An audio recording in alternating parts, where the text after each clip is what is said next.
Mudou um pouco a receptividade de toda a organização, porque divulgámos internamente este projeto e o reforço daquilo que nós pretendíamos fazer e, portanto, encontramos FIAs a perguntar o que é que eu posso fazer para ter um recrutamento inclusivo na minha equipa.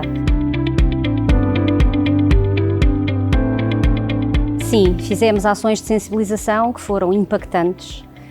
No início é sempre aquele receio de mais uma formação, mas saíram da formação da sensibilização a querer repetir, inclusivamente. Quando fizerem novas, nós queremos voltar. Porque, de facto, fizemos inclusivamente roleplays nas situações mais difíceis, invisuais, surdas, etc. E as pessoas, de facto, quando vivenciam essas experiências, mudam o mindset.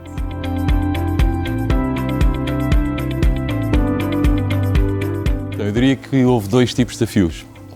Houve um relacionado com a própria cultura da empresa, porque isto, apesar de já termos alguns casos, nós quisemos dar aqui um grande boost e, portanto, de repente, foi importante para a área de recrutamento perceber o que era isto do recrutamento inclusivo, as alterações que tínhamos de fazer, e eu acho que a melhor maneira de ultrapassar foi pôr uma responsável pelo recrutamento inclusivo dentro da CUF, que foi a Maria João, e que conseguiu, de alguma forma, diminuir a curva de aprendizagem neste processo, e enculturar, se é que se pode dizer, a equipa de recrutamento e valorizar o que era importante neste processo. Depois houve outro grande desafio que nós sempre quisemos que o recrutamento inclusivo fizesse parte de um processo de recrutamento normal.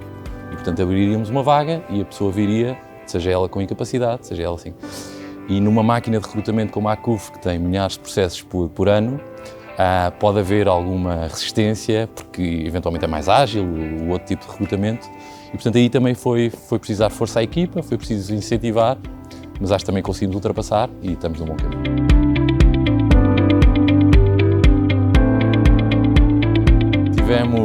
Temos alguns casos de sucesso e é uma pessoa que nós já nos habituámos a ver passear no meio de nós. É engraçado porque há sempre alguém disponível para ajudar no caminho, até na história de picar o ponto, e há sempre pessoas disponíveis para ajudar. A Rebeca hoje em dia faz parte da nossa equipa de recepcionistas e está perfeitamente integrada, acho que foi um excelente exemplo. Temos também outro exemplo que é a Joana, na minha própria direção de recursos humanos, uma pessoa que entrou para a área da gestão de contratos, entrou muito bem e até ajudou a integrar outras pessoas que foram entrando na CUF. Portanto, temos alguns casos de sucesso. Tivemos outro caso de insucesso, mas que faz parte do recrutamento. Eu também me engano quando estou a recrutar pessoas sem capacidade, portanto faz parte da vida.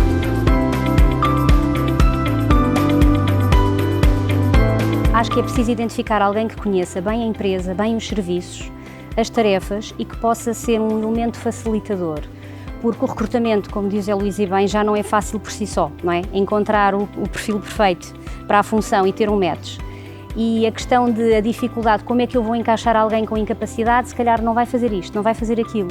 Portanto, o facto de ter alguém que conheça as funções, que conheça o perfil da pessoa e que facilite, acho que é fundamental.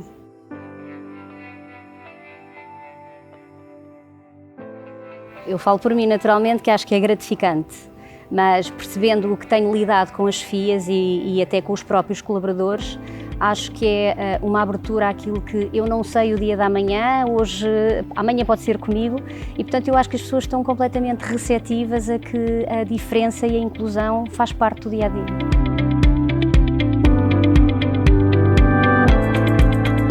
Portanto, eu acho que o desafio aqui é que isto é verdadeiramente estimulante, portanto eu deixaria essa mensagem.